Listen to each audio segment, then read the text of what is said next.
শিক্ষার্থীদের বিক্ষোভের মুখে এইচএসসি ও সমমানের স্থগিত পরীক্ষাগুলো বাতিল করা হয়েছে। তবে ফলাফল কিভাবে দেওয়া হবে সে বিষয়ে এখনও সিদ্ধান্ত হয়নি।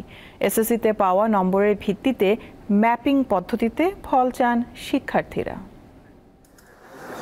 ৩০ জুন শুরু হয়েছিল এইচএসসি ও সমমানের পরীক্ষা। বন্যার কারণে সিলেট বোর্ডের পরীক্ষা শুরু হয় ৯ জুলাই।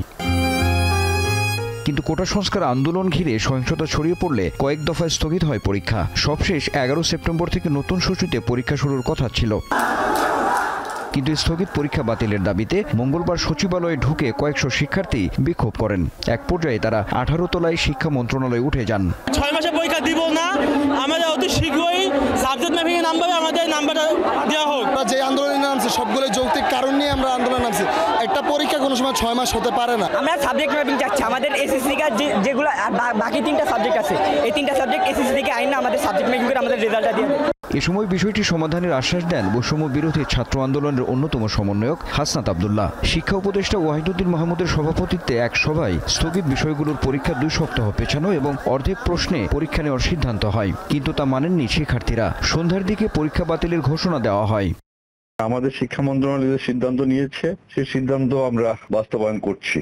অবশিষ্ট পরীক্ষাগুলো বাতিল করা হয়েছে, যেগুলো পরীক্ষা হয়েছে, এবং পাশাপাশি আমরা কিভাবে মূল্যায়ন করব সেগুলো নিয়ে আমরা ২-১ দিনের মধ্যে জানিয়ে দেব আপনাদেরকে।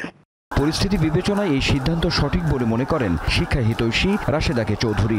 সরকার যে সিদ্ধান্তটা নিয়েছেন অনেক ভেবেচিন্তেই নিয়েছেন। তারা মাঝে চেষ্টা করেছিলেন যে একটা বিকল্প পথ ভাবা যায় কিনা, সেটাও শিক্ষার্থীদের কাছে গ্রহণযোগ্য হয়নি। এখন তাদের প্রতি সম্মান জানিয়েই বলতে চাই, আগামীতে তাদের কিন্তু বেশ কিছু চ্যালেঞ্জের সম্মুখীন হতে হবে। যেমন ধরেন, এরা তো উচ্চশিক্ষায় যাবে, সেখানে এরা হোঁচট খেতে পারে। কারণ হলো তাদের সেরকম যদি প্রস্তুতি না থেকে থাকে।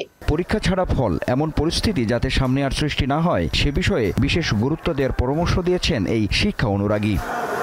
আনোয়ার হোসেন, দীপ্ত সংবাদ, ঢাকা।